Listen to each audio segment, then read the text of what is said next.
My name is Ruth, and I am 71 years old.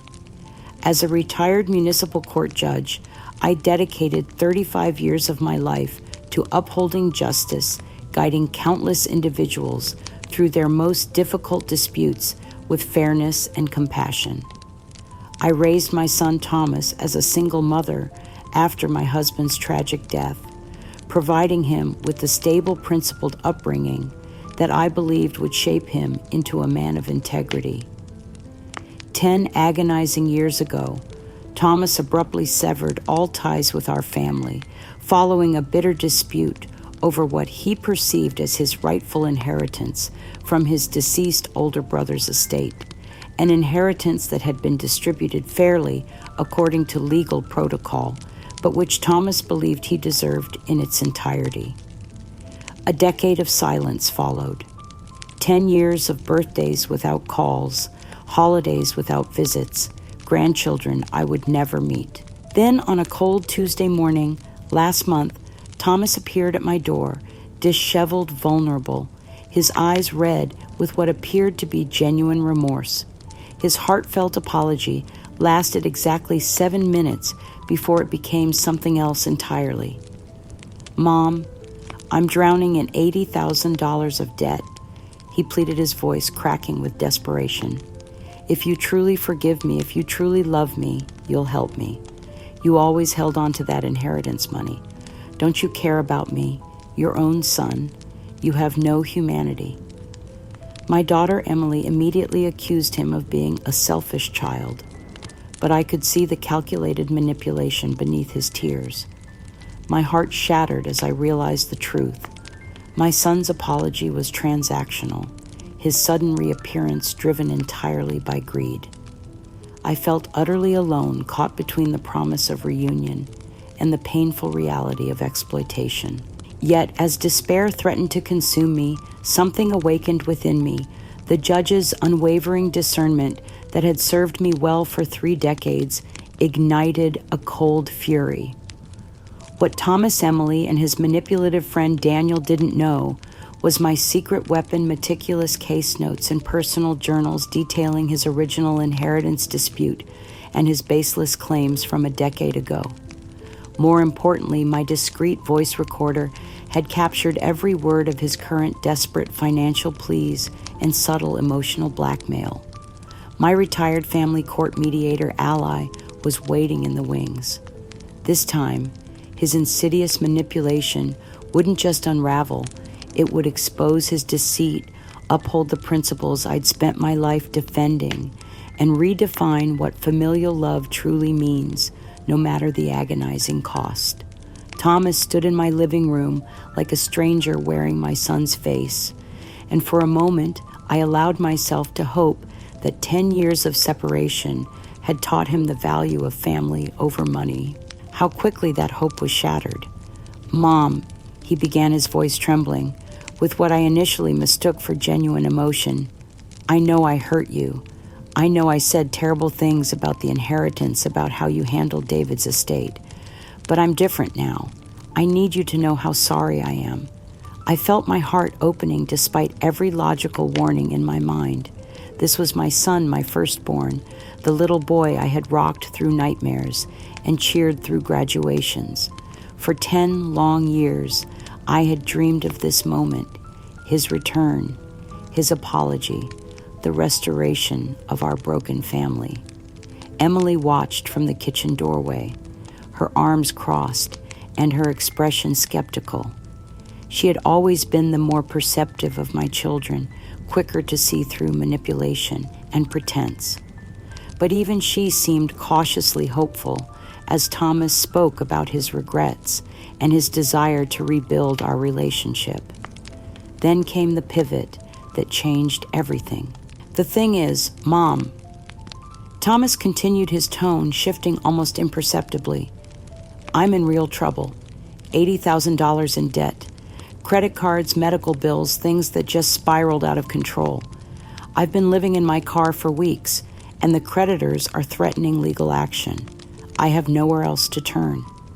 The room grew cold despite the warmth of the afternoon sun streaming through my windows. I could feel the carefully constructed apology transforming into something much more sinister.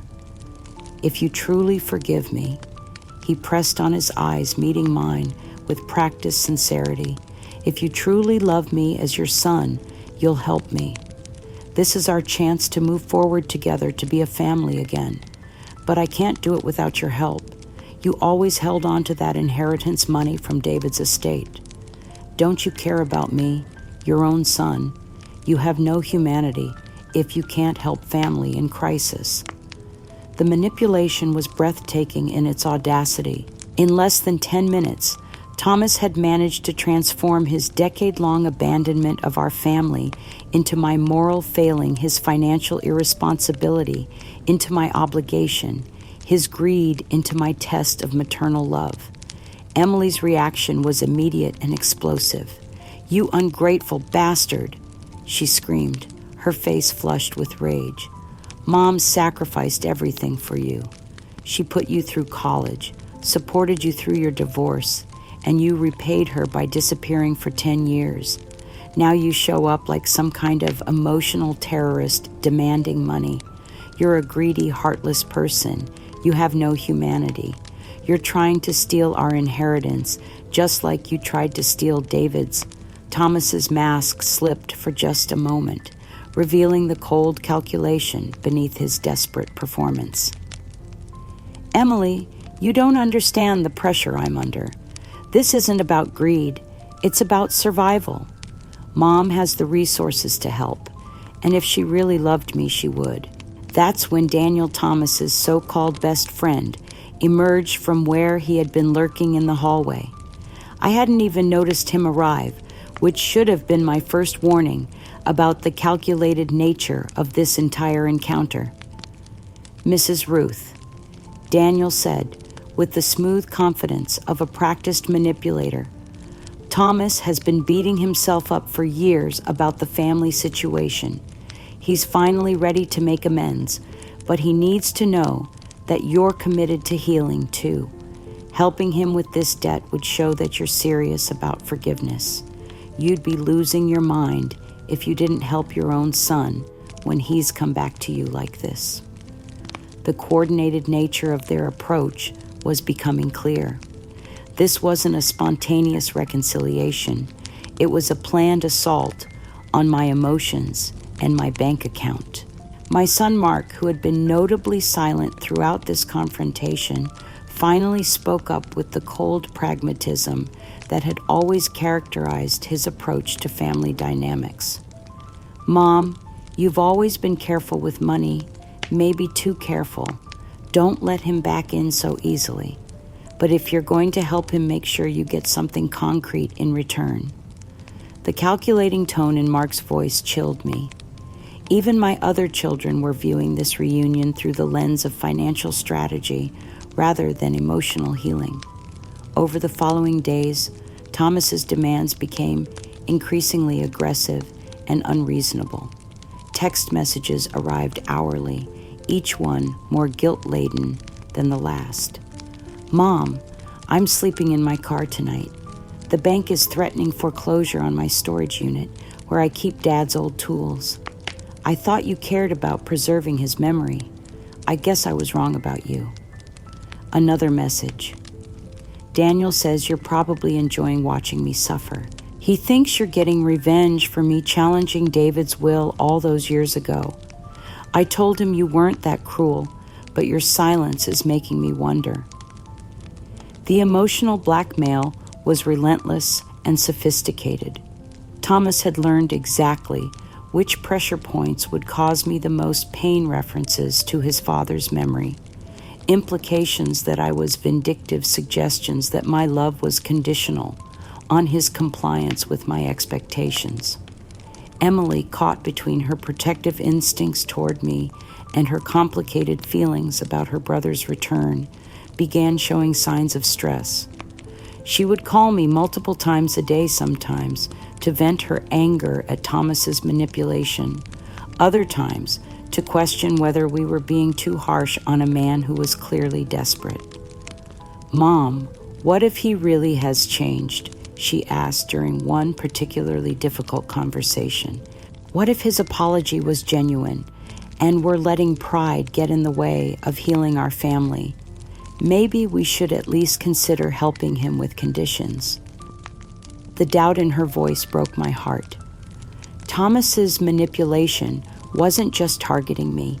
It was systematically destabilizing my entire family's sense of right and wrong. But the most disturbing development came when I discovered that Thomas had been researching my financial situation with the thoroughness of a forensic accountant. He somehow knew about my retirement savings, my property values, even my monthly pension payments. His desperate pleas weren't random. They were calculated based on a precise understanding of what I could afford to lose.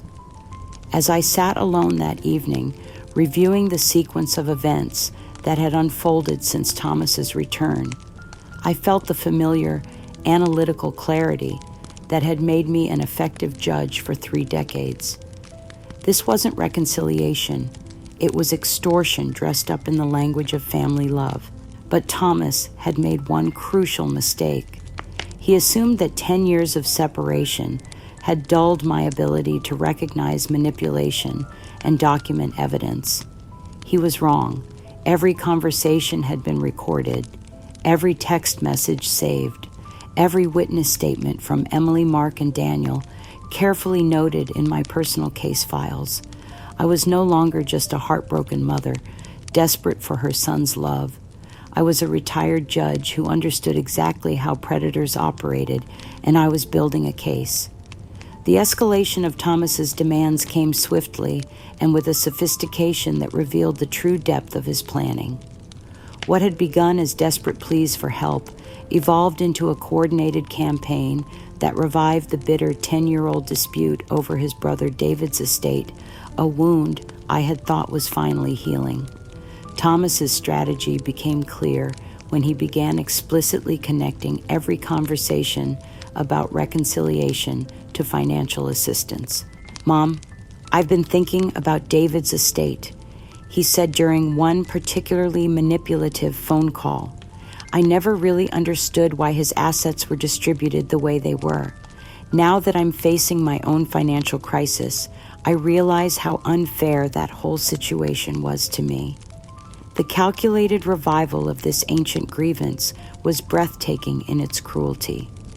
David's death had been the most devastating loss of my life, and the subsequent legal battles over his estate had torn our family apart. Thomas had spent months after the funeral making increasingly absurd claims about what David had promised him, what he deserved as the surviving brother, and what constituted fair distribution of assets. The truth was that David's estate had been distributed exactly according to his legally executed will, with proper legal oversight and complete transparency. But Thomas had never accepted that his brother's final wishes didn't align with his financial expectations. Daniel's role in this renewed campaign was particularly insidious. He began sending what he called legal notices to Thomas' professionally formatted documents that created the illusion of legitimate debt collection while actually serving as props in their emotional manipulation of me. "Mrs. Ruth," Thomas would say, forwarding these fabricated threats, "Daniel's lawyer says I could face criminal charges for defaulting on these debts. The only way to avoid legal action is to pay everything off immediately. You're the only person who can save me from prison." The sophisticated nature of their deception was becoming clear, but it was Thomas's private phone conversations that revealed the true depths of his calculating nature. I had installed a basic security system in my home after a neighborhood break-in, which included audio monitoring of my front porch and entryway. When Thomas visited, he often stepped outside to take private calls, not realizing that our conversations were being recorded. What I heard during one of these calls shattered any remaining illusions about my son's motivations. "She's weaker than I expected," Thomas told someone on the phone, his voice carrying the casual cruelty of a predator discussing prey. The guilt about David's estate still eats at her. If I keep pushing those buttons, she'll eventually break. The key is making her feel like helping me financially is the only way to prove she's really forgiven me. The voice on the other end was Daniel's offering coaching on emotional manipulation techniques. Remember, she's a retired judge. She needs to feel like she's making a logical, principled decision. Frame the money as an investment in family healing, not charity.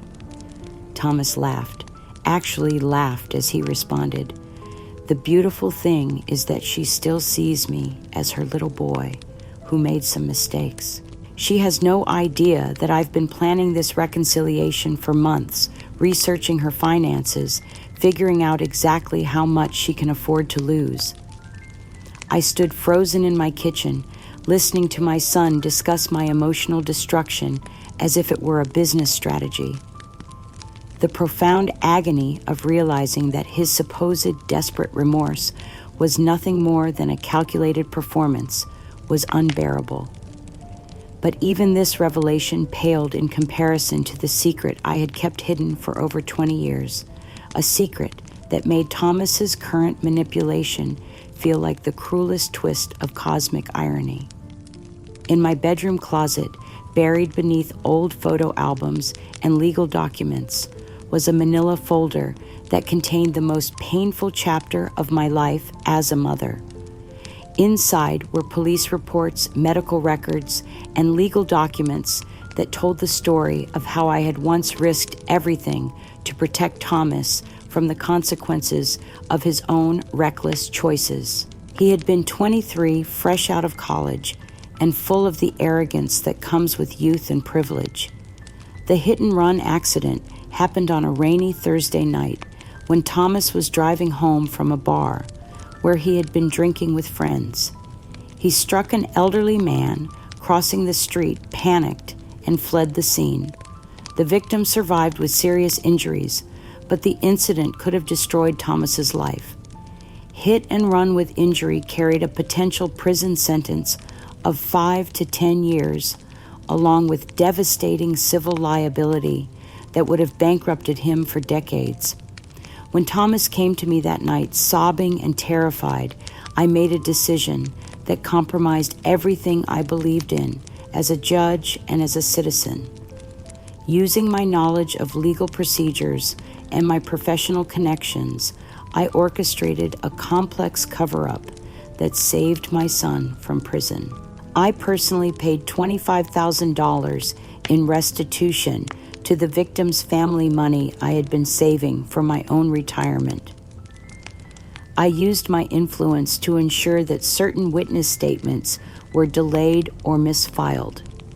I helped fabricate an alibi that placed Thomas miles away from the accident scene.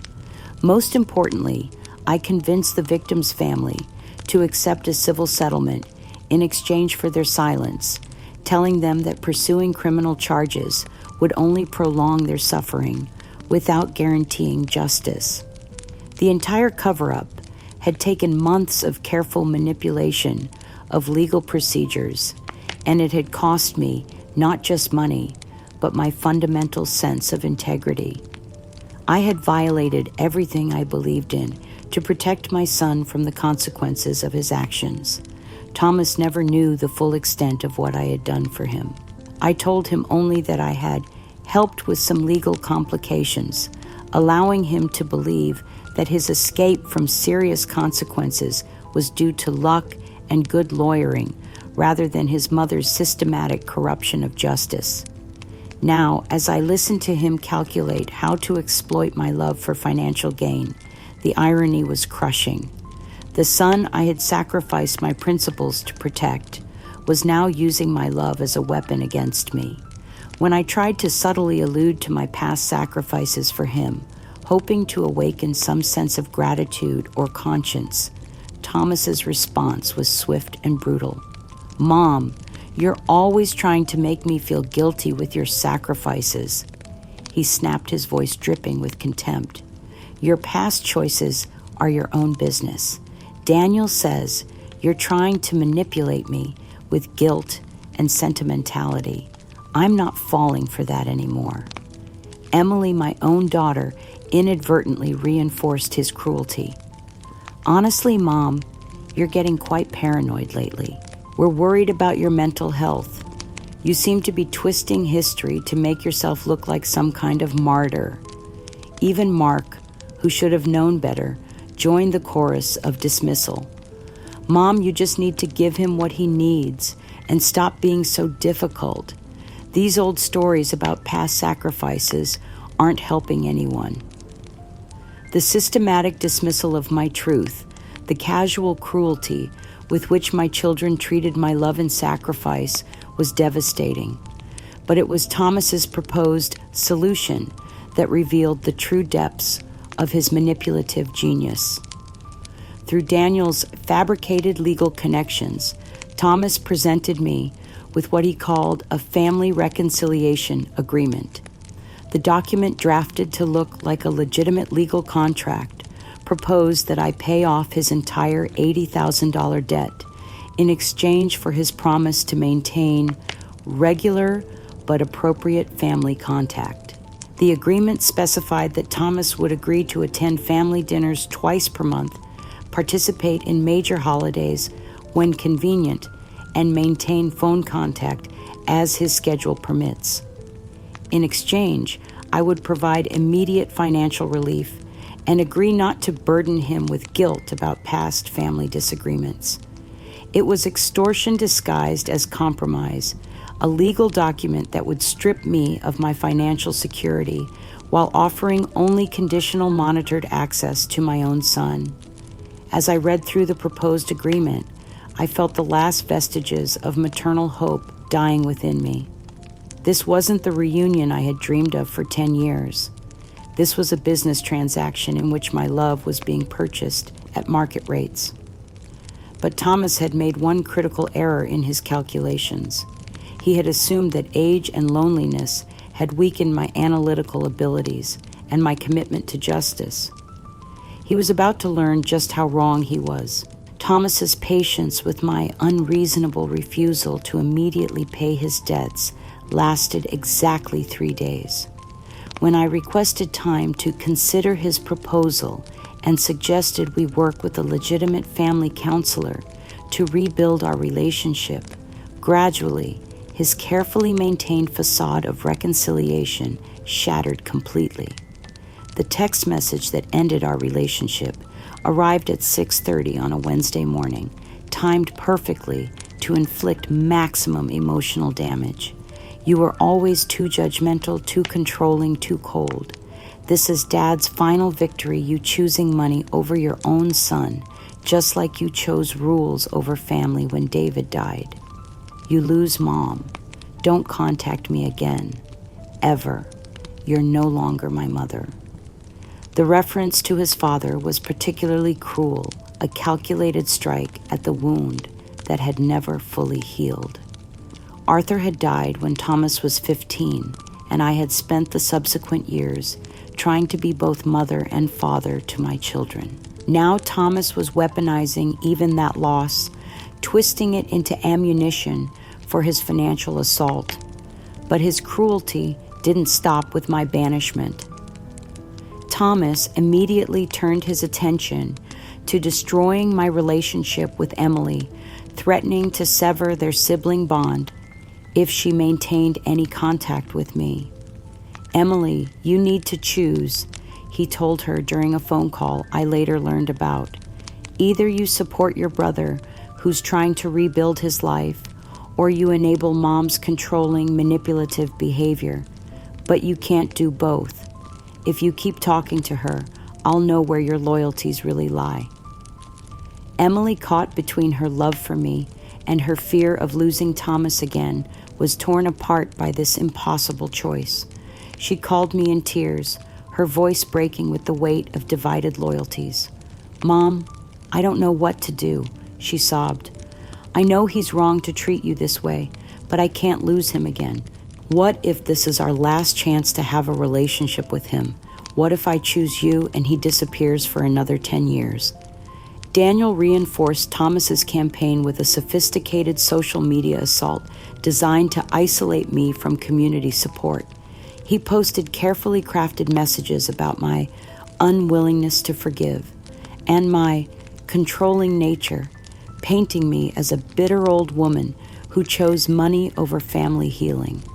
It's so sad when parents can't let go of old grudges, one of his posts read. Some people would rather be right than be loving. Ruth had a chance to rebuild her relationship with her son, but she chose judgment over grace.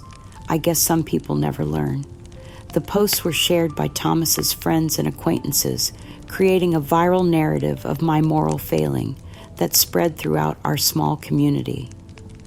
Neighbors who had known me for decades began looking at me with pity and disapproval, convinced that I had chosen financial selfishness over maternal love.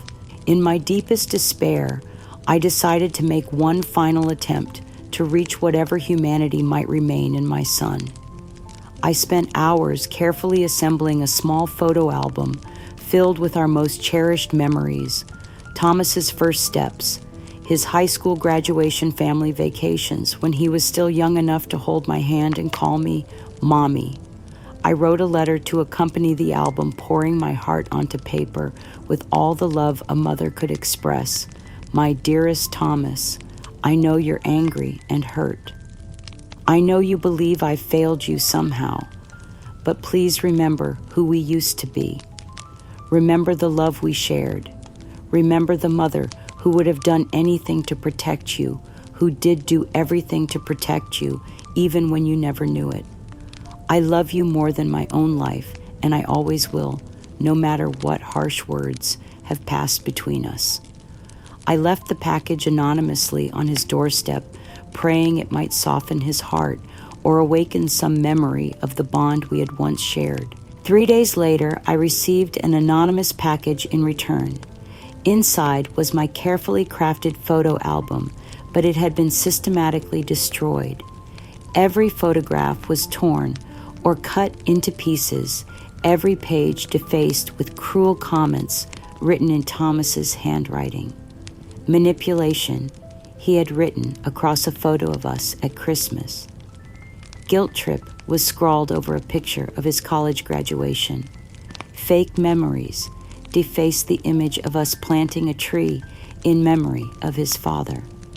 Accompanying the destroyed album was a screenshot of a social media post from Daniel, cleaning out the clutter.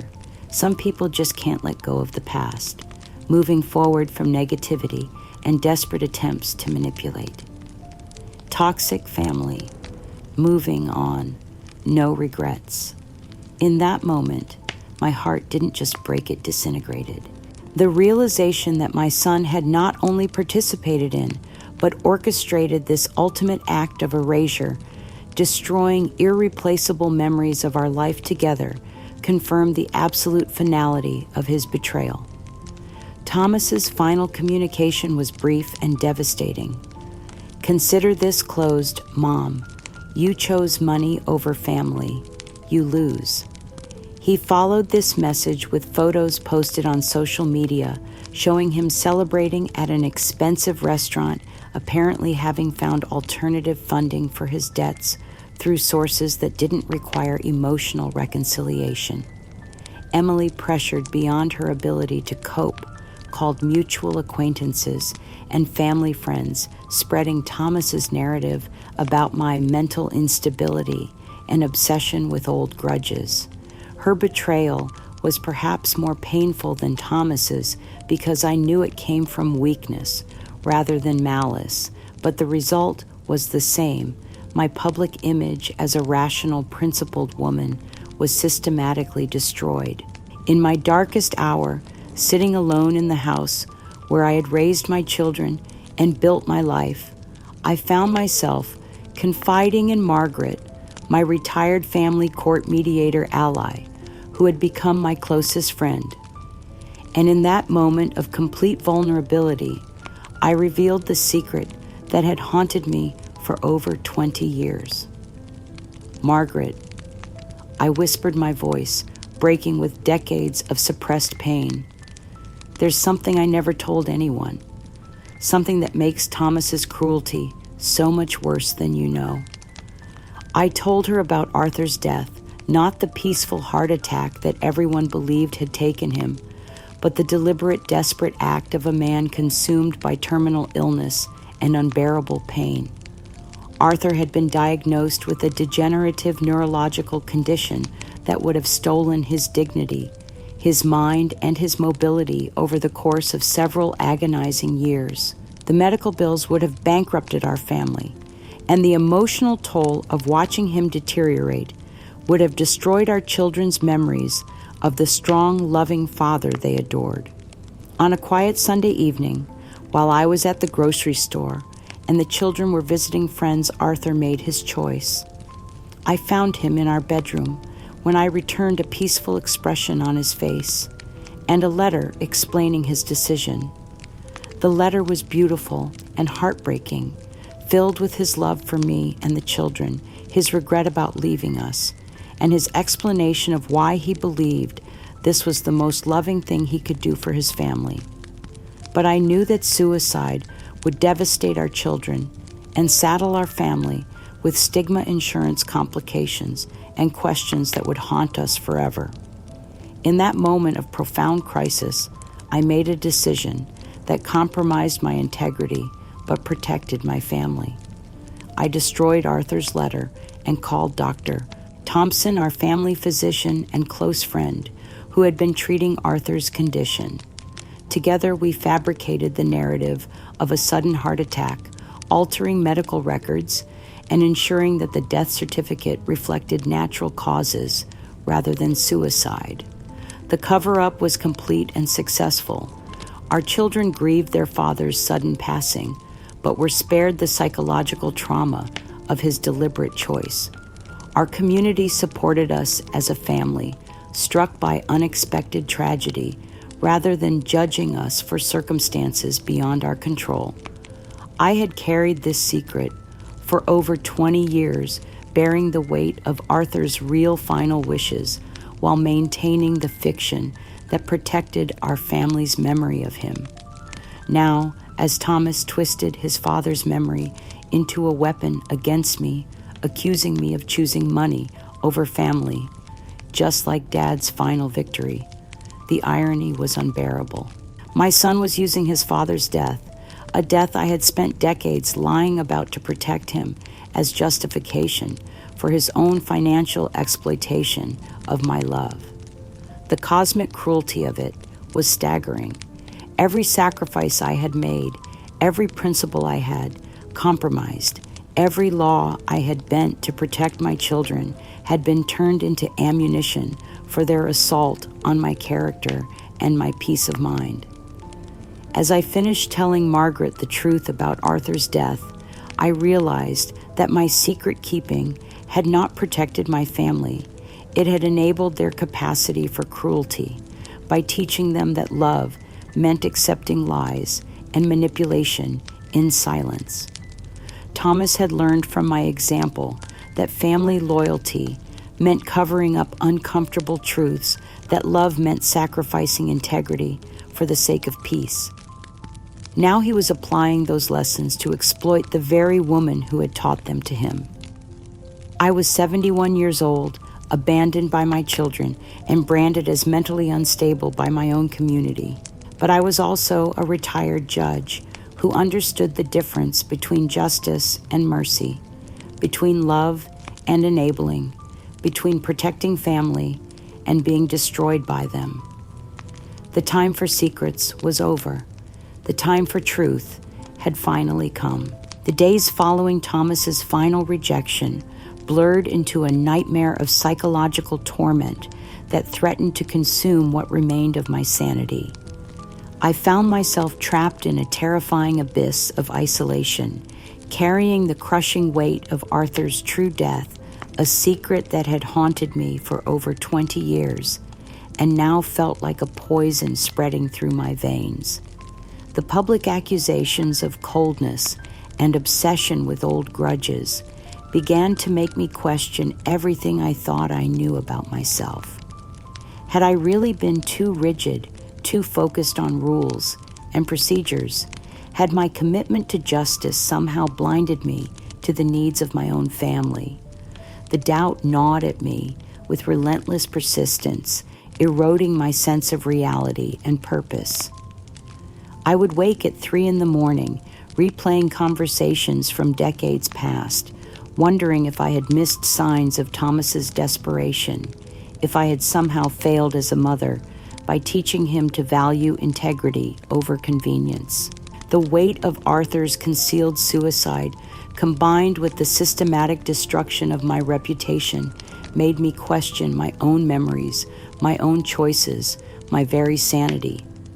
The professional assault on my character escalated when Daniel and Mr. Davies launched a coordinated campaign to destroy what remained of my judicial reputation. They began making carefully worded phone calls to local legal associations and judicial networks, expressing concern about my mental state and professional judgment. "We're worried about Judge Ruth," Mr. Davies would say in conversations with my former colleagues.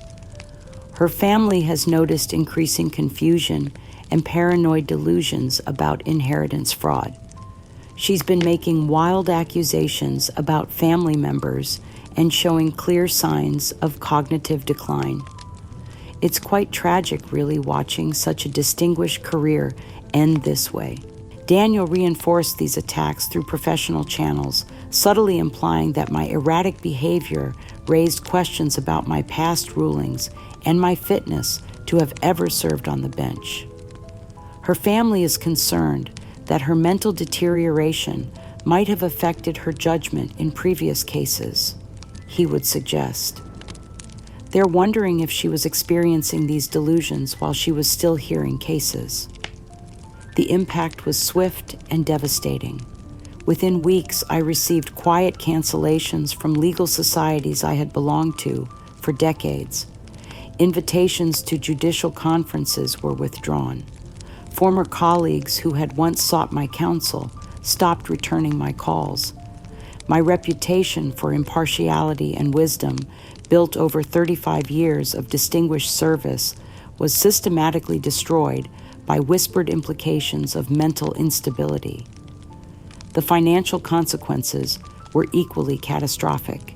Thomas had filed both a defamation lawsuit against me for damaging his reputation with false accusations and a dubious inheritance claim asserting that I had somehow mismanaged his brother's estate years earlier.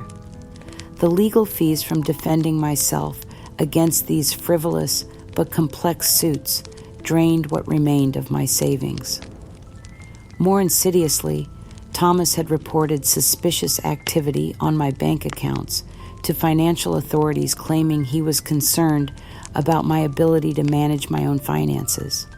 This well-intentioned fraud protection mechanism resulted in my accounts being frozen pending investigation, leaving me without access to my own money while legal bills mounted exponentially.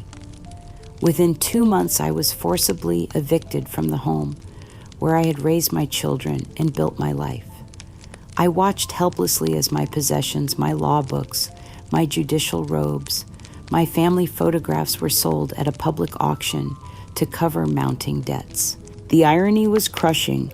I, who had spent my career protecting people from exactly this kind of exploitation, was now its victim.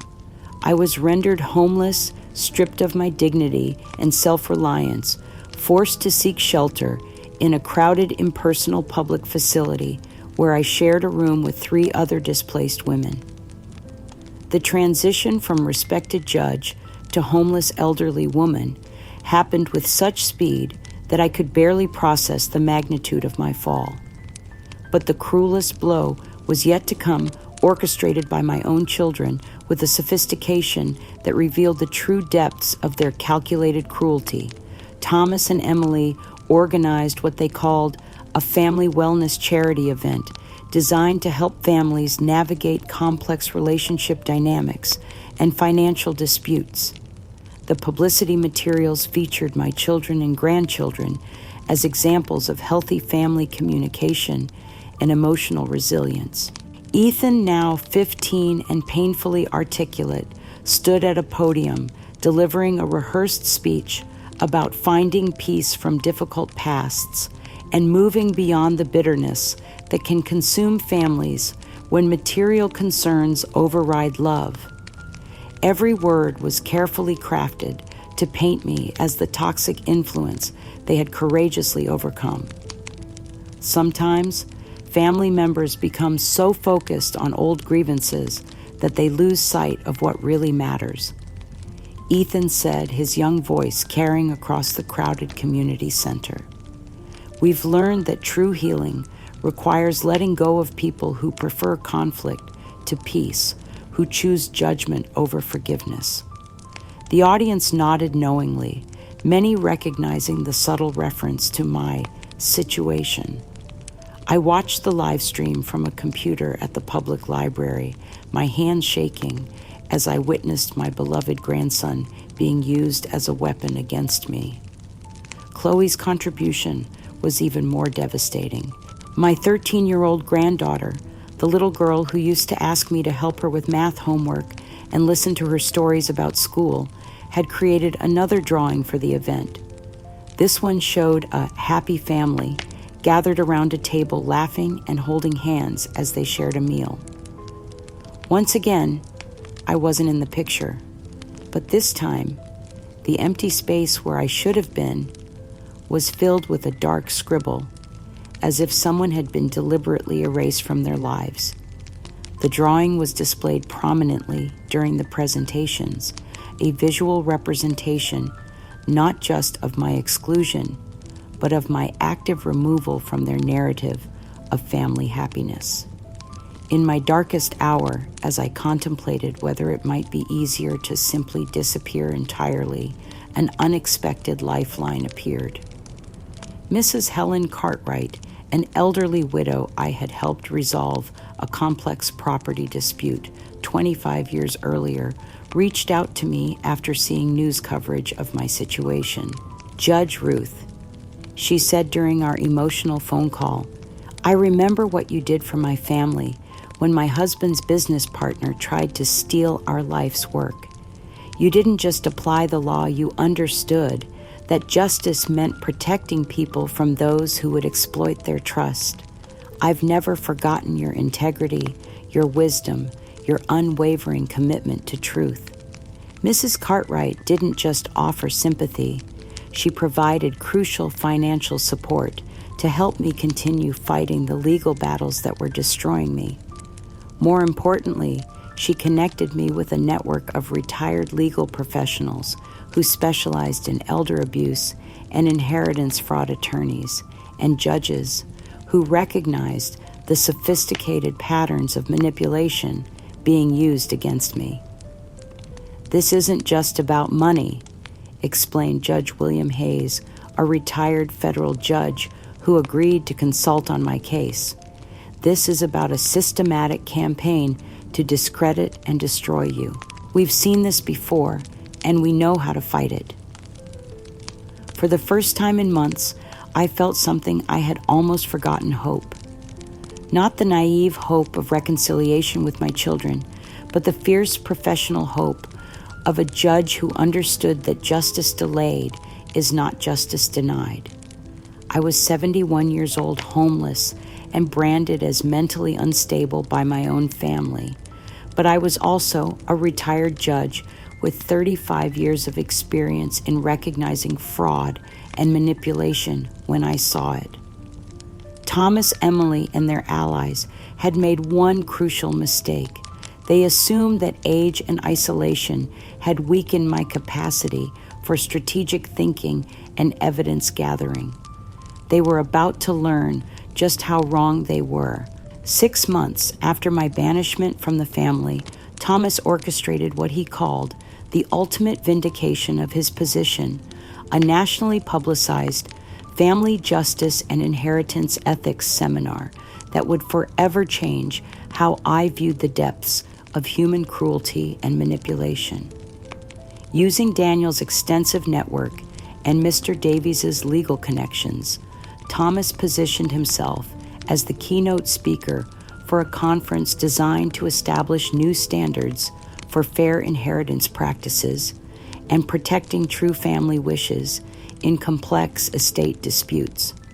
The event was held at a prestigious conference center with attendance from estate planning attorneys, family mediators, and inheritance specialists from across the country. Thomas's central presentation was a case study based on our family's situation, though twisted beyond recognition to support his narrative of moral righteousness.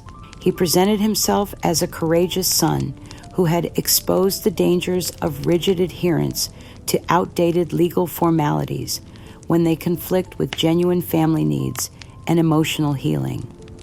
Ladies and gentlemen, Thomas began his presentation, his voice carrying the confident authority of a practiced manipulator.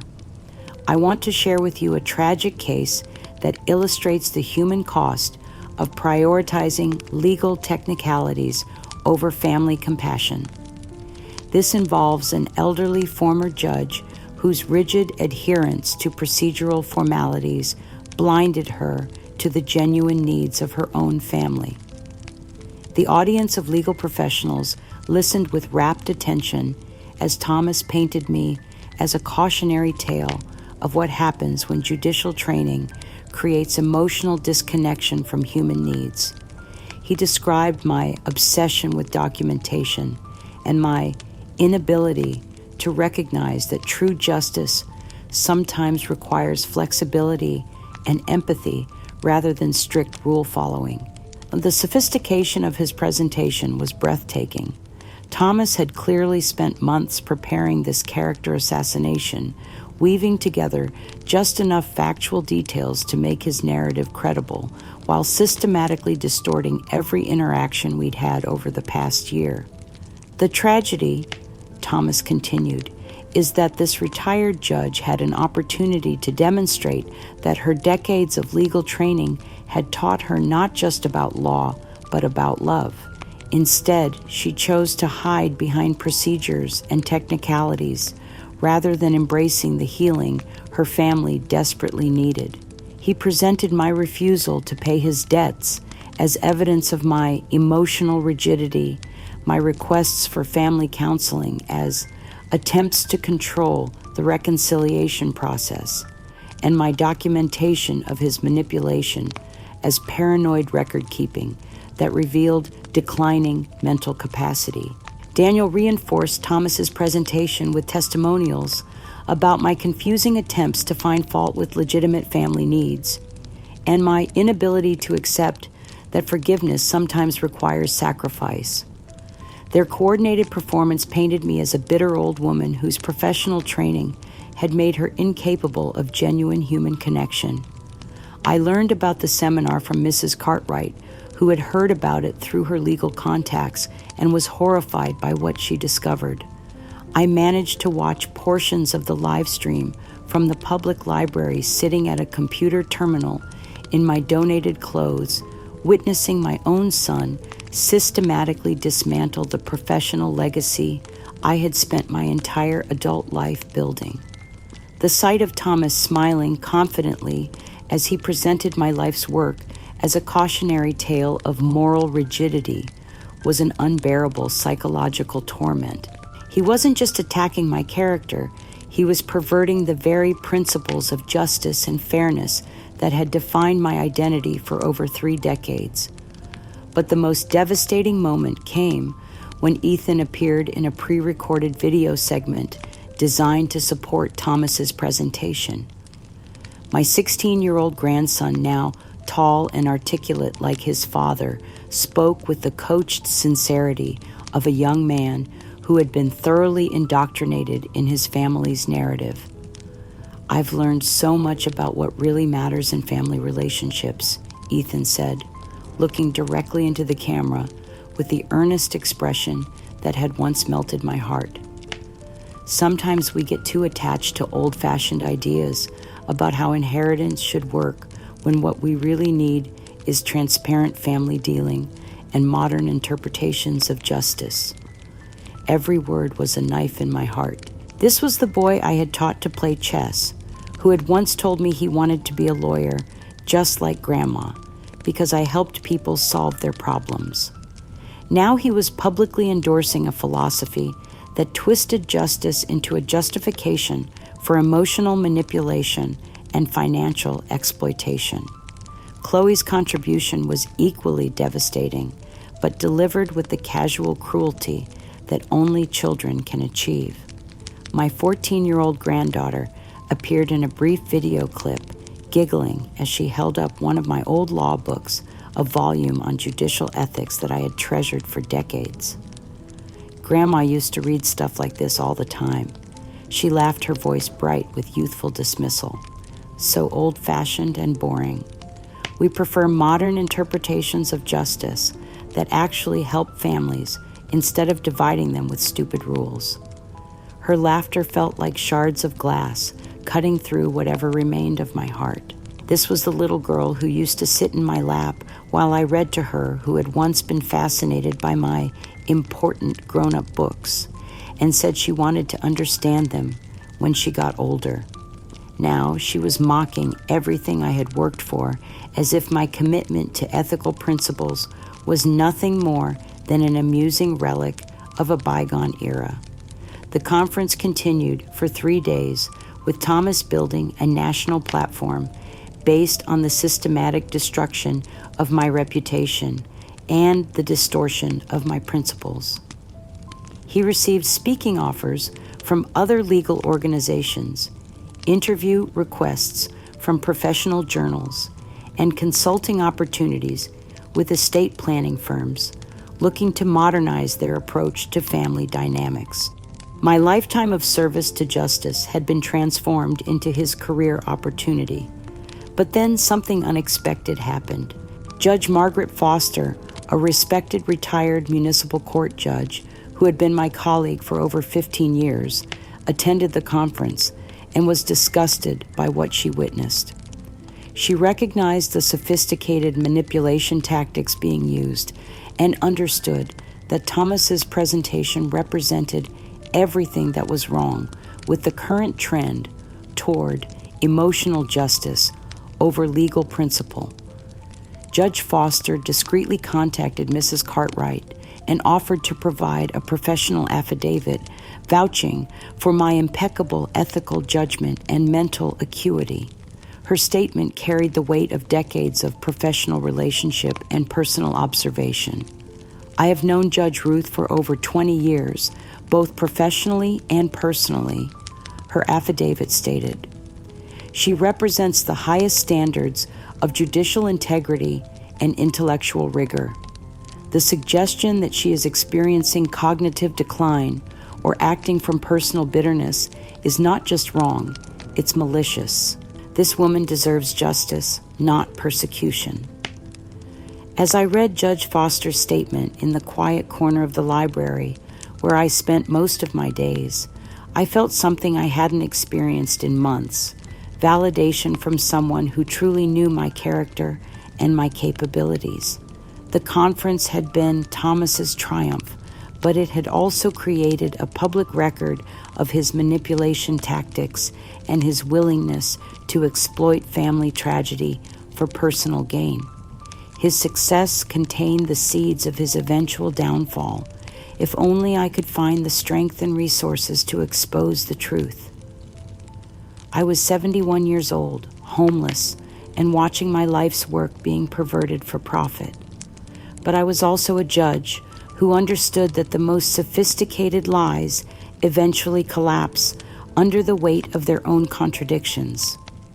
Thomas had won this battle, but he had also provided me with evidence of his true character that could be used against him when the time for reckoning finally came. Thomas's assault on my remaining resources came with the methodical precision of a military campaign designed to leave no avenue of survival unexplored. Having established his credibility as a national expert on family justice, he now possessed the platform and connections necessary to deliver the killing blow that would erase me completely from existence. The final financial barrage began with a lawsuit so comprehensive and devastating that it took my breath away when the papers were served. Thomas was suing me for $750,000 in emotional distress damages, claiming that my harassment and false accusations had destroyed his reputation and caused him severe psychological trauma. The lawsuit alleged that my paranoid delusions about his financial motivations had forced him to seek expensive therapy, had damaged his professional relationships, and had created a hostile family environment that threatened his mental health and career prospects. According to the filing, my unstable behavior had made it impossible for him to maintain normal family relationships or pursue business opportunities. But the lawsuit was just the opening move in a coordinated attack that demonstrated the full scope of Thomas's strategic planning. While I struggled to find affordable legal representation for the civil case, he launched a parallel assault on my professional standing and financial security.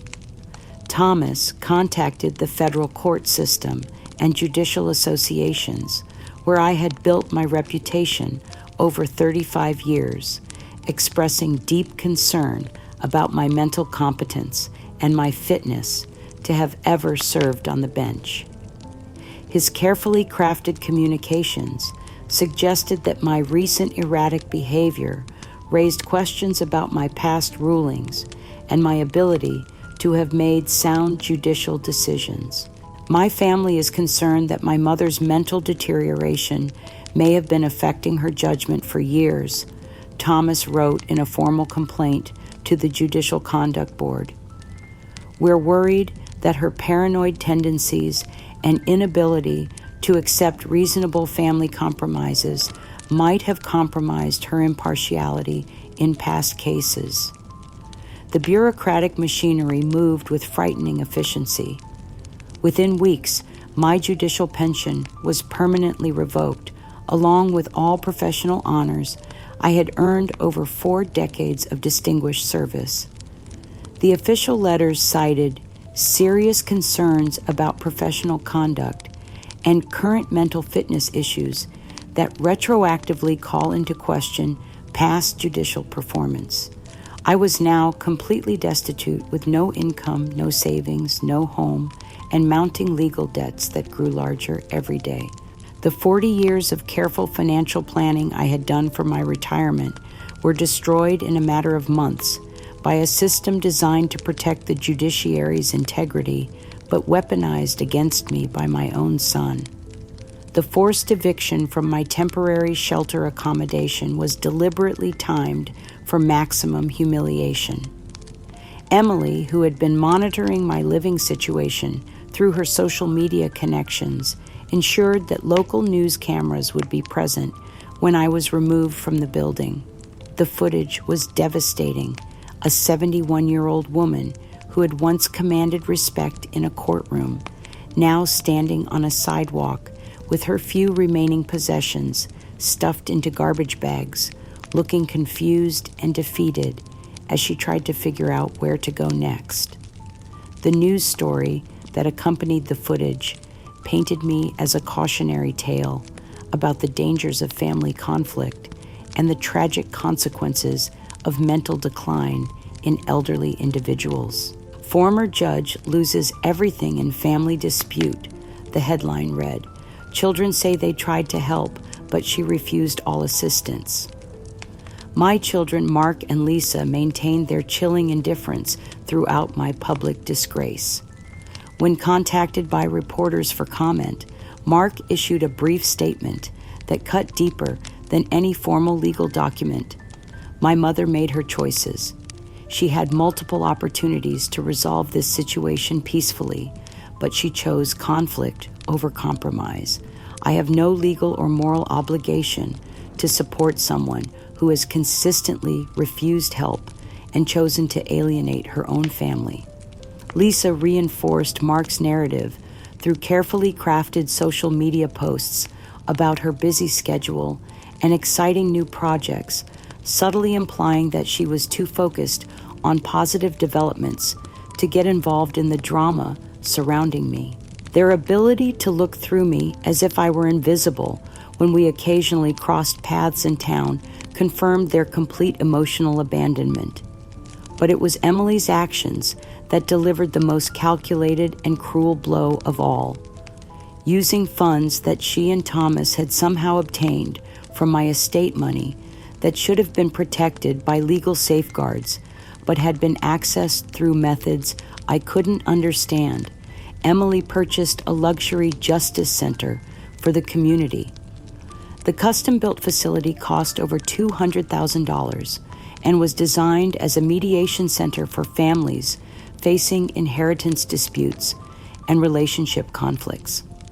The dedication ceremony was publicized throughout the region, with Emily giving interviews about the importance of modern approaches to family justice and moving beyond outdated legal formalities. This center represents a new way of thinking about family relationships. Emily told the local newspaper during the ribbon-cutting ceremony, "Instead of getting bogged down in legal technicalities and old grievances, we're focused on healing communication and practical solutions that actually help families move forward." The photos from the event were shared widely on social media, showing Emily and Thomas smiling as they unveiled a plaque dedicating the center to progressive family justice and the courage to embrace change. Every image was a brutal reminder that my life savings were being used to create a monument to the philosophy that had destroyed me. The irony was staggering. My own money was being used to build a facility that would teach other families to reject the very principles of fairness and integrity that I had spent my life defending. The relentless psychological and financial siege finally broke my body in ways that my mind had somehow managed to resist. On a cold November morning, while walking to a job interview at a local grocery store, I collapsed on the sidewalk with what the emergency room doctors later diagnosed as a massive stress-induced heart attack. I lay unconscious for 4 days, my life hanging by a thread in the charity ward of the county hospital. The medical staff told me later that no family members had come to visit, no one had called to check on my condition. I was simply another indigent patient whose emergency contact information led to voicemail boxes that were never returned. But during those dark hours of unconsciousness, something remarkable happened in the depths of my compromised consciousness. Buried memories began to surface, fragments of a case I had presided over 15 years earlier that I had somehow suppressed or forgotten in the chaos of recent events. The case involved a complex inheritance dispute where a prominent local family had been torn apart by accusations of financial fraud and emotional manipulation. During the proceedings, I had uncovered evidence that the family had systematically covered up the embezzlement of over $1 million from a charitable foundation using sophisticated legal maneuvers and media manipulation to protect their public image while destroying the reputation of the whistleblower who had tried to expose them. The parallels to my own situation were staggering. The same techniques of character assassination, financial isolation, and public humiliation that I had witnessed in that courtroom were now being used against me by my own children. As I lay in that hospital bed, barely alive and completely alone, I realized that my family wasn't just mimicking the tactics of financial predators, they were implementing the exact playbook I had once professionally dismantled. The cosmic irony was overwhelming. The judge who had once protected families from sophisticated inheritance fraud was now the victim of the very crimes she had spent her career prosecuting. But with that realization came something else, a flicker of the analytical fire that had made me an effective judge for 35 years. I might be homeless, abandoned, and branded as mentally unstable, but I was also a woman who understood exactly how these crimes worked and exactly how they could be exposed. Thomas and his allies had succeeded in stripping away everything I owned, everything I had worked for, everything that had defined my external identity. But they hadn't taken my knowledge, my experience, or my understanding of how justice really works. I was 71 years old and had lost everything except the one thing that mattered most, my commitment to truth. And sometimes, when you have nothing left to lose, that's when you become most dangerous to those who have stolen everything from you. My recovery from the heart attack was slow and painful, but it gave me something I hadn't had in months' time to think clearly without the constant barrage of manipulation and crisis. The recovered memories of that 15-year-old inheritance fraud case had crystallized into a plan, a final attempt to reach whatever humanity might still exist within my children's hearts. The parallels between that old case and my current situation were too precise to be coincidental. I began to suspect that Thomas hadn't just stumbled upon these manipulation tactics. He had somehow researched them, perhaps even studying cases I had presided over to learn how sophisticated family fraud actually worked. With the help of Sarah, my compassionate nurse who had become my only reliable ally in the hospital, I managed to record a video message from my bed. Despite my obvious frailty and the toll that recent months had taken on my appearance, I spoke with the clarity and conviction that had once made me a respected judge. The 15-minute recording was unlike anything I had ever created. Instead of accusations or pleas, I simply presented facts. I played audio recordings I had made during family meetings, conversations where my children had explicitly blamed me for their financial problems, dismissed my legal experience as irrelevant, and revealed their true feelings about my role in their lives. Thomas, Mark, Emily, I said, looking directly into the camera with all the love a mother could convey, I want you to hear your own words, your own voices speaking the truth about what this conflict has really been about. I want you to remember the woman who raised you, who taught you the difference between right and wrong, who sacrificed everything to protect you from consequences you never even knew you faced. I also included something that I had never revealed to anyone, a voicemail message from my deceased older son, Thomas's brother, recorded just months before his death. In that message, David had expressed deep guilt about the complexity of his estate and his fear that his financial decisions might cause family conflict after he was gone. "Mom," David's voice said from beyond the grave, "I know my estate is complicated, and I'm worried that Thomas might not understand why I structured things the way I did. He's always been impulsive about money, and I don't want my death to become a source of family conflict. Please help him understand that my decisions weren't about favoritism. They were about protecting everyone's future." The recording was my last desperate attempt to awaken some recognition of truth in Thomas's heart, to remind him that his brother's estate decisions had been motivated by love and concern rather than the favoritism and greed he had imagined. But I had underestimated the sophistication of the surveillance network that had been monitoring my every move.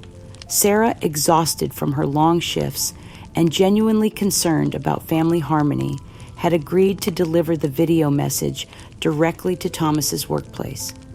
But Emily had been cultivating relationships with hospital staff for months, occasionally bringing small gifts and expressing concern about my mental state to employees who had access to my room.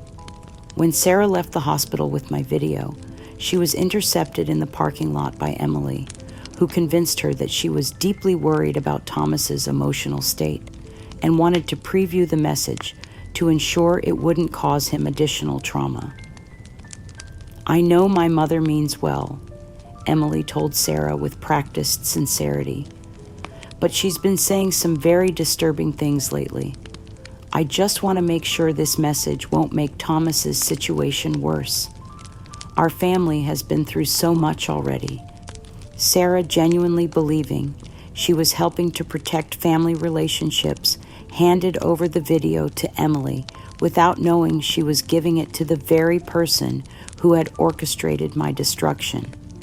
What happened next was a masterpiece of digital manipulation and media exploitation that destroyed any remaining hope I had for justice or reconciliation. Emily took my raw emotional video and subjected it to sophisticated editing techniques that transformed my message of truth into apparent evidence of mental instability.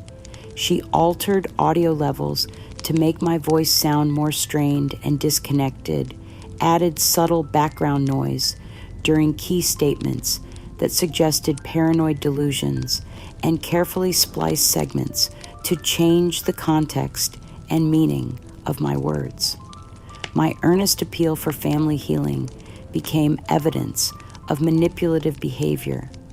My documented recordings became fabricated evidence created by a confused old woman. My love for my children became emotional blackmail designed to control their lives. Most devastatingly, Emily sold this heavily doctored video to a national gossip news channel as an exclusive story about elder mental health and family dynamics. The segment was titled, "When Parents Go Too Far, A Judge's Desperate Lies Exposed," and it portrayed me as a textbook case of age-related paranoia combined with manipulative personality disorders.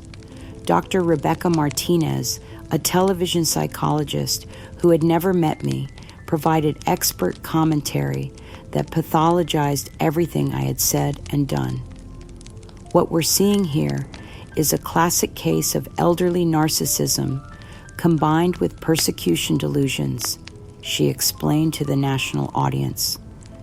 The subject has created an elaborate fantasy to avoid accepting responsibility for her own behavior and the natural consequences of family conflict. The edited video made me appear delusional and potentially dangerous. My carefully documented evidence was presented as either fabricated or taken out of context by someone experiencing severe cognitive decline. The audio recordings of my children's cruel words were dismissed as either fake or misunderstood due to my mental deterioration. But the killing blow came when Thomas appeared on the program for what was billed as an exclusive interview about dealing with a parent's mental decline. My son sat in the television studio looking handsome and composed, wearing a dark suit and speaking with the measured tones of a responsible adult dealing with an impossible situation. He portrayed himself as a loving son, struggling to help a mother who had become increasingly unstable and resistant to assistance. It's heartbreaking to watch someone you love lose touch with reality, Thomas said, his voice cracking with what appeared to be genuine emotion. My mother was once a respected judge, someone who commanded authority and made difficult decisions with wisdom and clarity. But age and isolation have taken a terrible toll. The interviewer nodded sympathetically. How do you maintain your love for someone while protecting yourself from their destructive behavior? You have to set boundaries, Thomas replied with practiced sadness. You have to accept that the person you once knew may be gone, replaced by someone who is no longer capable of healthy relationships. It's painful, but you can't let one person's mental health crisis destroy an entire family's well-being. Then he brought Ethan onto the program, my 17-year-old grandson, looking appropriately serious as he spoke about his concern for my welfare and his family's attempts to help me get professional treatment. "I love my grandmother," Ethan said with coached sincerity that broke my heart. "But I've had to accept that the person making these accusations isn't really her anymore. We just want her to be safe and get the help she needs." Mark and Lisa appeared in a separate segment, offering subtle nods of agreement and expressions of shared concern that publicly reinforced Thomas's narrative while positioning themselves as the reasonable family members caught in an impossible situation. The program reached millions of viewers nationwide, cementing my reputation as a cautionary tale about the dangers of untreated mental illness in elderly family members. Social media comments ranged from sympathy for my condition to praise for my family's mature handling of a tragic situation. I watched the broadcast from my hospital bed, feeling as though I was witnessing my own public execution. Every word I had spoken in love and desperation had been twisted into evidence of my instability. My son, the child I had protected from criminal prosecution at the cost of my own integrity, was now publicly diagnosing me as mentally ill for a national audience. But even in my darkest moment of complete despair, help was coming from an unexpected source. Dr. Robert Chang, a retired forensic specialist who had worked on numerous cases involving digital evidence manipulation, had been watching the broadcast with professional interest. Something about the audio quality and editing style of my video message had caught his attention, subtle inconsistencies that suggested sophisticated tampering. Dr. Chang contacted Mrs. Cartwright, offering his services to analyze the digital evidence. His preliminary findings were shocking. The video had been edited at over 60 different points, with audio levels artificially adjusted background noise, added post-production, and numerous segments spliced together from different recordings. "This isn't just editing for clarity or time," Dr. Chang explained to my makeshift legal team. "This is deliberate manipulation designed to change meaning and create false impressions. The original recording shows a coherent, credible woman presenting documented evidence. The broadcast version shows a confused, unstable person making paranoid accusations." More importantly, Dr. Chang's investigation into Thomas's financial activities had uncovered a pattern of sophisticated fraud that went back years: gambling debts, failed investments, and previous attempts to exploit elderly family members for financial gain. As I lay in that hospital bed reading Dr. Chang's preliminary report, I realized that my family's public betrayal had inadvertently provided the evidence I needed to expose their conspiracy. Their arrogance and greed had led them to create a documented trail of manipulation and deceit that could be used against them. They had stolen my voice and used it as a weapon against me, but in doing so, they had revealed the true nature of their character and their willingness to commit fraud for personal gain. The war was entering its final phase, and for the first time in months, I wasn't fighting alone. 6 months after my near-death experience in the hospital, I stood before the federal courthouse in downtown Chicago, surrounded by a legal team that would have been unthinkable during my darkest days. An unexpected settlement from a decades-old legal case I had presided over, combined with Mrs. Cartwright's generous support and donations from other former clients who had learned of my situation, had provided the resources I needed to hire the most formidable alliance imaginable. Judge William Hayes, the retired federal judge, Mrs. Margaret Foster, my former colleague, Dr. Robert Chang, the forensic digital specialist, and Patricia Whitman, an aggressive elder abuse attorney whose reputation for destroying inheritance fraud was legendary. Together, they represented everything Thomas and his conspirators had never imagined they would face.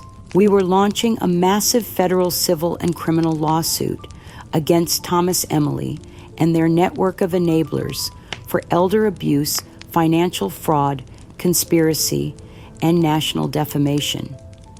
The case had attracted international attention, with legal scholars calling it a landmark battle against sophisticated family financial abuse and media manipulation. But the global attention wasn't what mattered to me. What mattered was the collection of audio recordings that had been captured by my home security system recordings that would finally reveal the truth about my children's character and motivations. The courtroom was packed beyond capacity, with overflow seating arranged for the hundreds of journalists, legal professionals, and elder advocates who had come to witness this reckoning. Cameras from major networks captured every moment as Judge Hayes stood to present our evidence.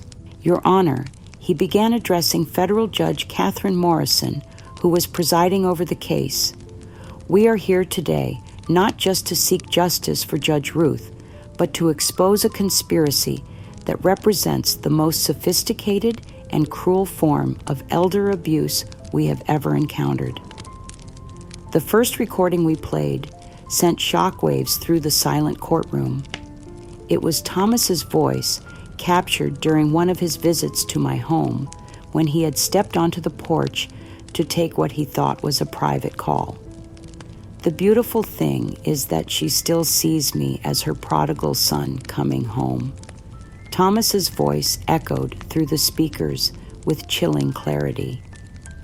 She has no idea that I've been planning this reconciliation for months, researching her finances, figuring out exactly how much she can afford to lose before she becomes completely dependent on us. The courtroom erupted in murmurs of shock and disgust, but Patricia Whitman wasn't finished. The next recording featured Thomas, speaking with brutal honesty about his strategy for manipulating my emotions. The key is making her feel like helping me financially is the only way to prove she's really forgiven me. His voice revealed, with calculated cruelty. She's carried guilt about David's estate for years. If I keep pushing those buttons, keep making her feel like she failed as a mother, she'll eventually break and give me whatever I want. But it was the third recording that shattered any remaining illusions about my son's character. In this conversation with Emily, Thomas discussed their long-term plan for isolating me from any support system. Once we get the money we need to make sure she can't cause problems later, Thomas explained with the cold efficiency of a predator, the mental instability angle is perfect. Who's going to believe a confused old woman over her concerned adult children? We just need to document enough erratic behavior to justify whatever legal steps become necessary. Emily's voice joined the conversation, revealing her own calculated participation in my destruction. I've already started talking to people about Mom's declining mental state. The neighbors are starting to look at her differently. Once we get this inheritance thing resolved, we can start the process of having her declared incompetent if she tries to fight back. The silence in the courtroom was deafening. Reporters scribbled frantically, cameras captured every emotion on the faces of the defendants, and I watched as the public finally heard the truth I had been trying to tell for over a year. When Thomas was called to testify, he attempted to maintain his facade of wounded dignity and filial concern, but when confronted with his own recorded words, his carefully constructed persona began to disintegrate before the eyes of the world. Those recordings are taken out of context. He insisted, his voice rising with desperation. You're hearing private conversations where I was venting frustration about a very difficult family situation. Every family has moments of anger and stress. But Patricia Whitman was relentless. She played recording after recording, each one revealing Thomas's increasing desperation and his willingness to destroy my life for financial gain. By the time she was finished, Thomas was visibly shaking his lies exposed before the entire world. The final recording was the most devastating of all. It captured Thomas practicing his concerned son speech before his national television appearance, rehearsing his lines about my mental deterioration and his family's attempts to help me. "Remember to look sad, but determined," Emily's voice coached him in the recording. "You need to come across as the reluctant hero who's finally speaking out to protect other families from going through what we've endured." When confronted with this evidence of his calculated performance, Thomas suffered a complete psychological collapse on the witness stand. The confident, articulate man who had built a national platform on my destruction became a sobbing, incoherent figure, overwhelmed by the magnitude of his cruelty and the irreversible ruin of his reputation. "I needed the money." He wept, his composure completely shattered. "I was desperate. I thought she would just give it to me if I made her feel guilty enough. I never meant for it to go this far. I never meant to destroy her like this." Emily, sitting in the gallery, watched her brother's breakdown with growing horror. As the full scope of their conspiracy was revealed, she began sobbing uncontrollably, burying her face in her hands as she realized the magnitude of what they had done to me. When her own recorded voice filled the courtroom discussing strategies for having me declared mentally incompetent, Emily's composure collapsed entirely. She looked at me across the courtroom with eyes full of shame and desperate remorse, but she couldn't bring herself to approach me knowing the chasm she had helped create. The woman I had identified as Brenda in my trauma, actually a social worker named Beverly, who had been manipulated by Thomas into supporting his narrative, attempted to flee the courtroom when her role in the conspiracy became clear.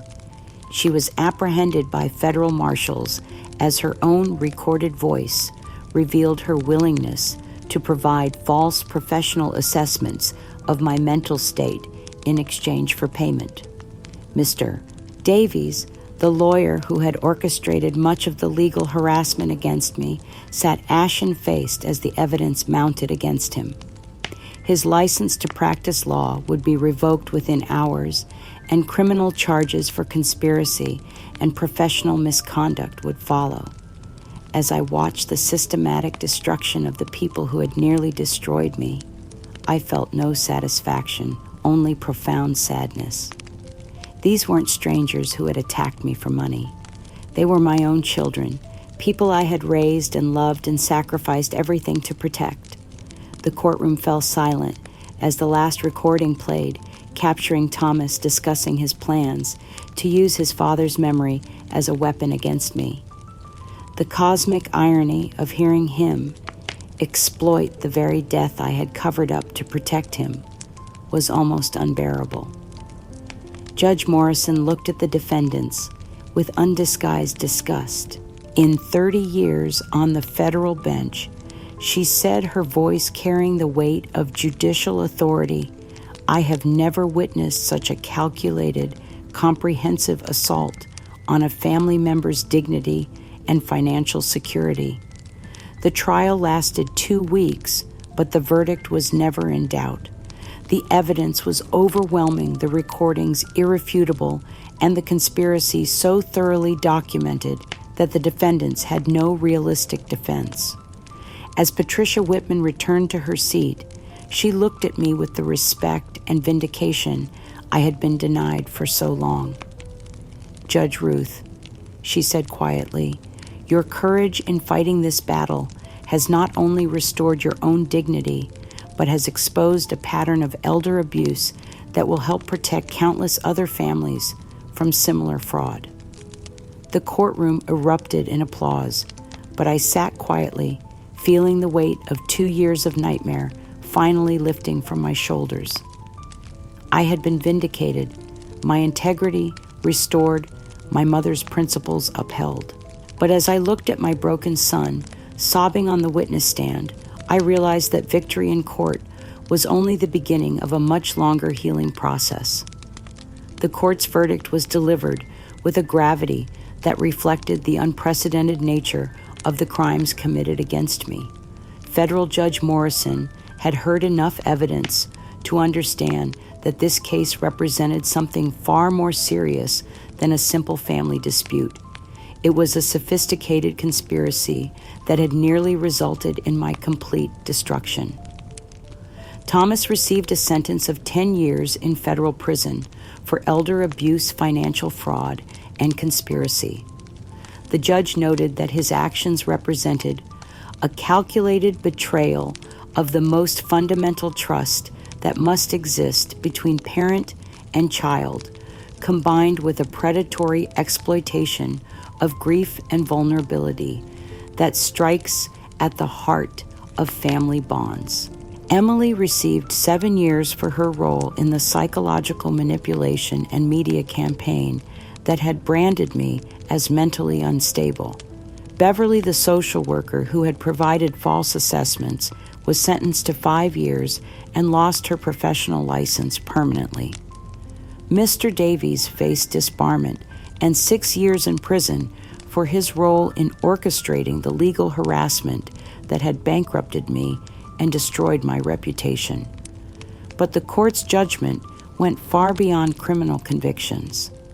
Judge Morrison delivered a comprehensive statement that completely vindicated my character and dismantled the false narrative that had destroyed my life for 2 years. Judge Ruth represents the highest standards of judicial integrity and personal courage, she declared from the bench.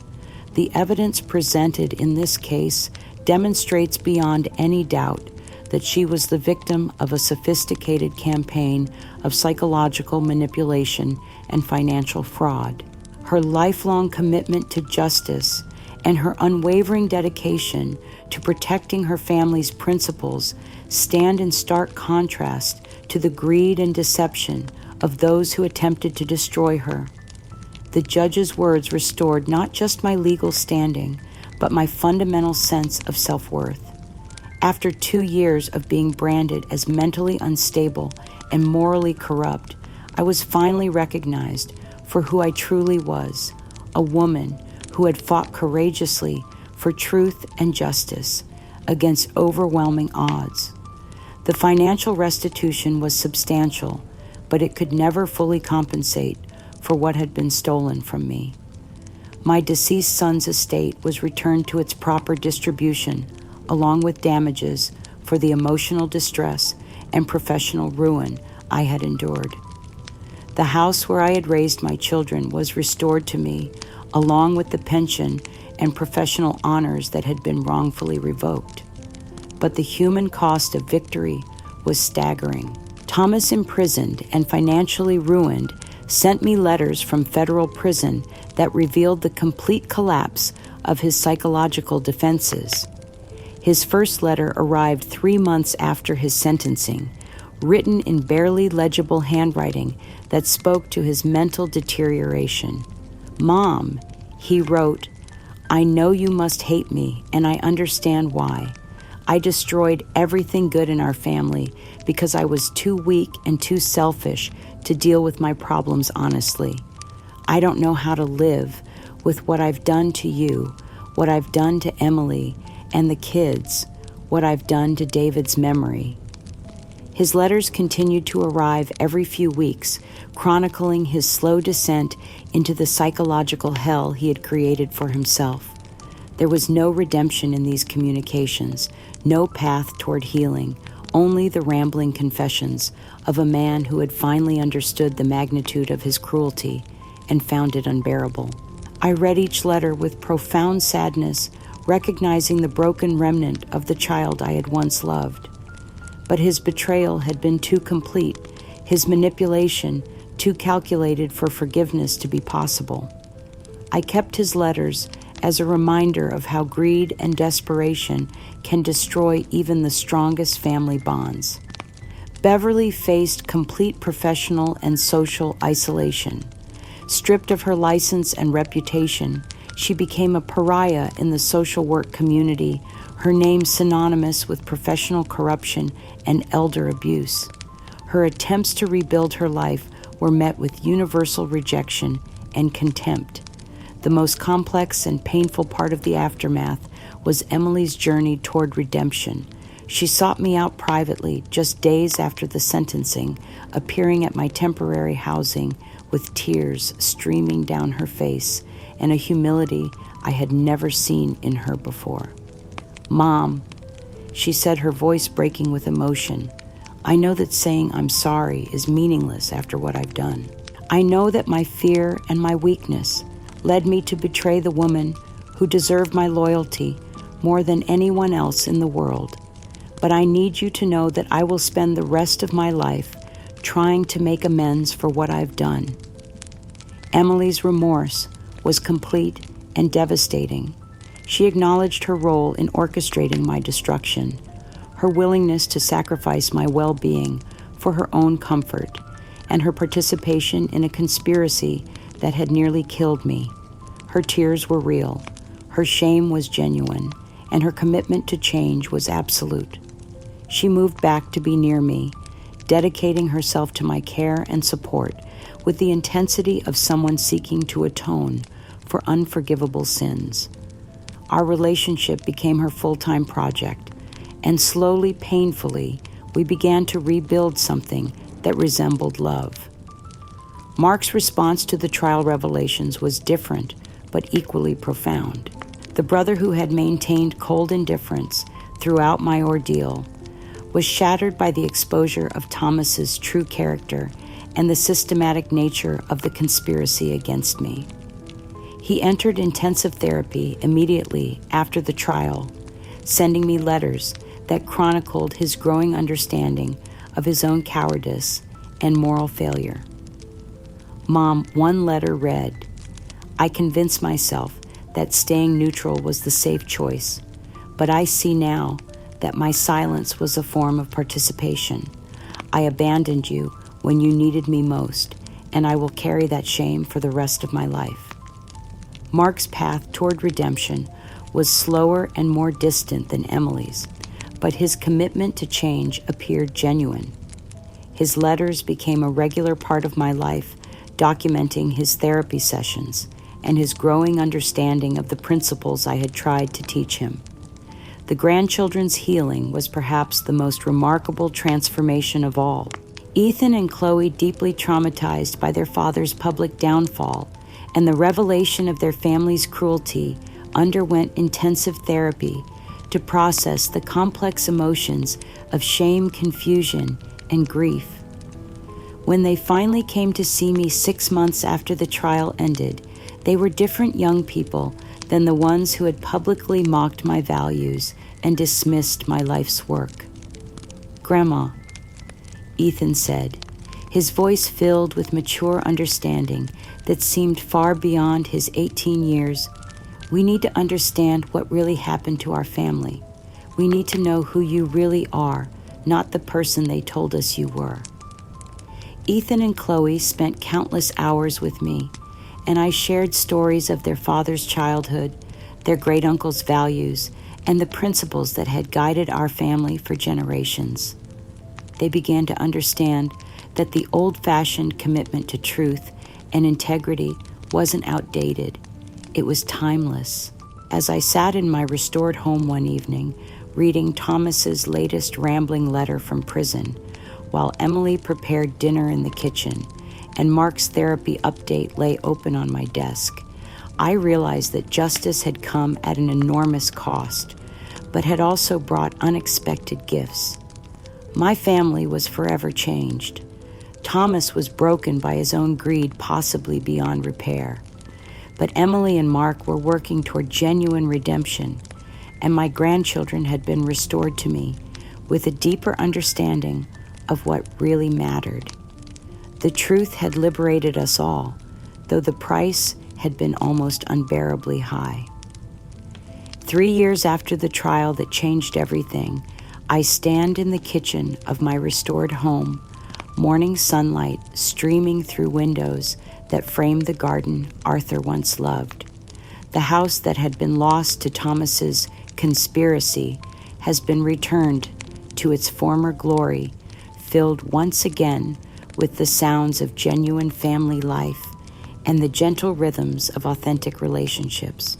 Emily arrives every Sunday for our traditional dinner together, bringing fresh flowers from her garden and stories from her work as a victim's advocate, a career she chose after witnessing my struggle and wanting to help other elderly victims facing similar betrayals. She has become not just my daughter, but my closest friend and confidant, our relationship now built on truth rather than the false harmony that had once defined our family. The grandchildren visit regularly, transformed young adults who understand the difference between family loyalty and enabling cruelty.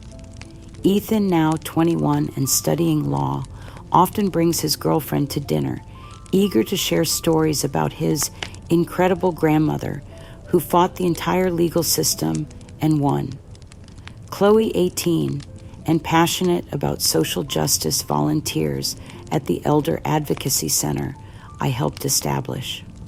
"You know what I tell people about you, Grandma," Chloe said last month as we worked together in the garden. "I tell them that you're proof that standing up for truth isn't always comfortable, but it's always necessary. You could have given up, could have just accepted their lies about you, but you chose to fight for justice instead. That's the kind of person I want to be. My days are filled with purpose and quiet contentment. The federal government has asked me to serve as a senior consultant on elder fraud prevention, and I travel occasionally to speak at conferences about the sophisticated techniques families use to exploit their elderly relatives. My story has become both a cautionary tale and one of hope proof that even the most devastating betrayals can be overcome through courage and truth. The memoir I published 18 months ago, When Family Becomes the Predator, A Judge's Fight for Dignity, has become essential reading for elder advocates and family law professionals. The book's success has allowed me to establish a foundation that provides legal assistance to elderly victims of family fraud, ensuring that other people in my situation won't face their battles alone. Thomas's letters continue to arrive from federal prison, but they have evolved from desperate pleas for forgiveness to rambling journals of psychological deterioration. His most recent letter, barely coherent, revealed the complete collapse of his mental state under the weight of his guilt and the isolation of incarceration. "Mom," he wrote in shaky handwriting, "I dream about you every night, but in my dreams, you're still the mother who protected me from everything, even from myself. I wake up and remember what I've become, what I've done, and I don't know how to live with it. Maybe I don't deserve to live with it." His words move me to sadness rather than satisfaction. This broken man in prison was once the little boy I rocked to sleep, the teenager I helped with homework, the young adult whose life I saved through methods that compromised my own integrity. The tragedy is complete and irreversible. Mark's transformation has been slower, but no less genuine. He lives 2 hours away now and visits monthly our relationship, cautious, but built on honesty rather than the avoidance that had characterized our interactions for years. His therapy has taught him to face uncomfortable truths about his own character, and his letters have become thoughtful explorations of accountability and redemption. "I understand now that my neutrality was really cowardice," he wrote recently. "I told myself I was being diplomatic, but I was actually protecting myself at your expense. Learning to live with that truth has been the hardest thing I've ever done, but also the most necessary." Emily's relationship with me has become a source of pure joy. We spend hours discussing everything from family ethics to current events, and I've watched her develop into a woman of substance and moral courage that fills me with pride. She has dedicated her life to making amends, but our renewed relationship has become something beautiful in its own right. The garden where we worked last weekend has become a symbol of renewal for me. I've planted new roses alongside the ones Arthur loved, creating a blend of old and new that mirrors my own life. The soil that was once neglected during my months of homelessness and desperation now blooms with vibrant color and promise. My legal team has become like family to me.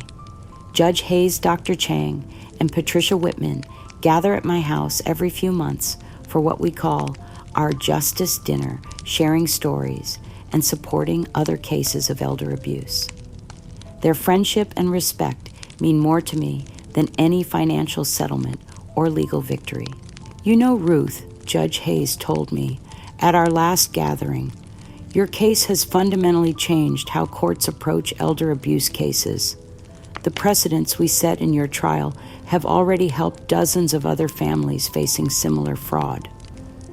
As I prepare for bed each evening in the house where Arthur and I raised our children, I feel a peace that I never thought possible during those dark months of betrayal and isolation. The woman who once slept on a cot in a homeless shelter now rests in her own comfortable bed, surrounded by restored family heirlooms and the knowledge that she stood up for truth when it mattered most. My professional legacy has been not just restored, but enhanced.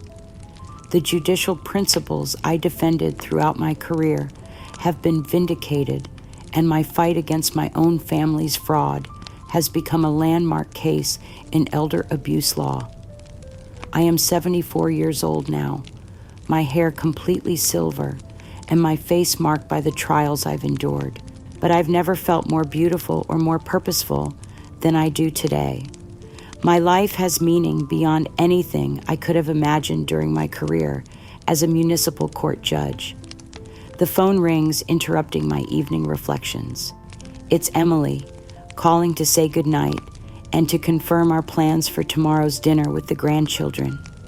Her voice is warm with love and respect, and I'm reminded once again that the greatest victories are often the most personal ones. Beverly remains in prison, her appeals exhausted and her reputation permanently destroyed. Her isolation is complete, a stark reminder of the price of betraying professional ethics for personal gain. As I turn off the lights and head upstairs, I pass the framed photograph of Arthur that holds the place of honor in my living room. He's smiling in his study, surrounded by the law books that inspired my career. "We did it, Arthur," I whisper to his image. "We protected what mattered most. Justice was served, truth was vindicated, and authentic love was rediscovered." The price was enormous, but the victory was complete. 5 years have passed since that devastating phone call from Thomas changed my life forever. And as I sit in my sunlit kitchen this morning, watching Emily help Chloe prepare for her college graduation, while Ethan reviews law school applications at my dining room table, I'm struck by how completely my world has been transformed. The woman who once slept in a homeless shelter, branded as mentally unstable by her own children, now lives in radiant peace in the home her husband loved.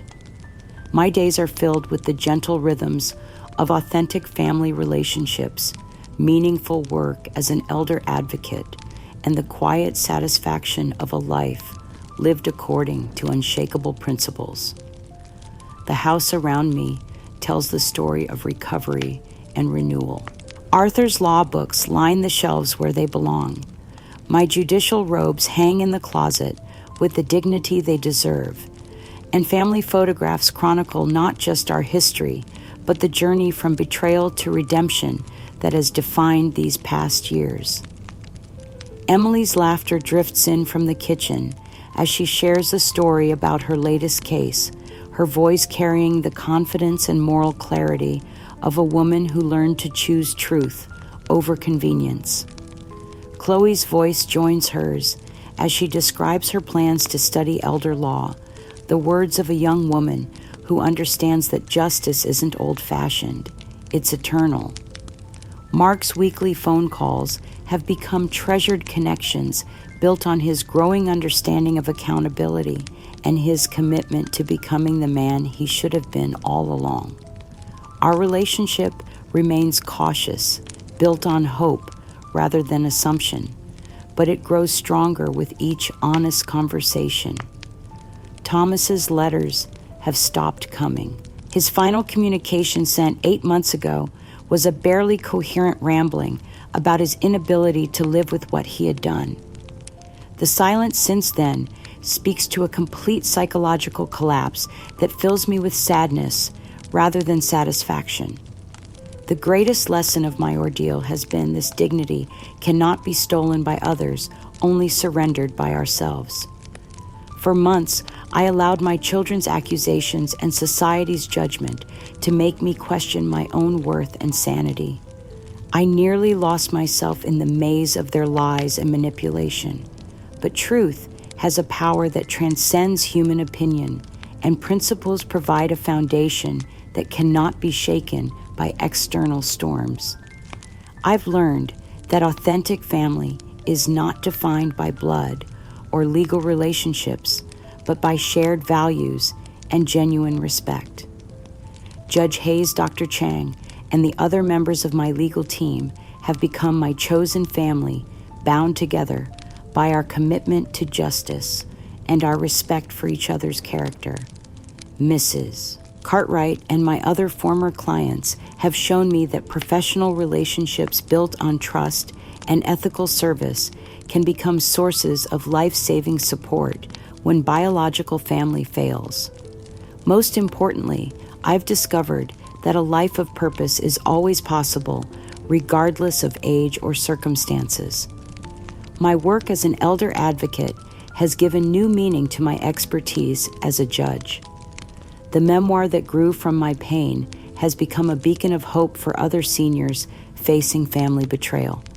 The foundation I established ensures that my suffering will prevent similar anguish for countless others. As I finish my morning coffee and prepare for another day of meaningful work, I feel a profound gratitude for the journey that brought me here. The betrayal nearly destroyed me, but it also revealed strengths I didn't know I possessed and led me to relationships I never could have imagined. To anyone facing similar battles, to the lonely seniors who doubt their own worth when families turn against them, to the elderly victims of sophisticated financial abuse, I offer this promise: truth will ultimately prevail. Dignity can be reclaimed even after profound betrayal, and a life of authentic connection and purposeful service is always possible. The spirit of resilience and an unwavering commitment to justice can triumph over even the most ruthless greed. Dignity may be tested, but it cannot be destroyed. And sometimes, the most devastating betrayals become the foundation for the most beautiful redemptions. I am Ruth, and at 74 years old, I am finally, completely, radiantly free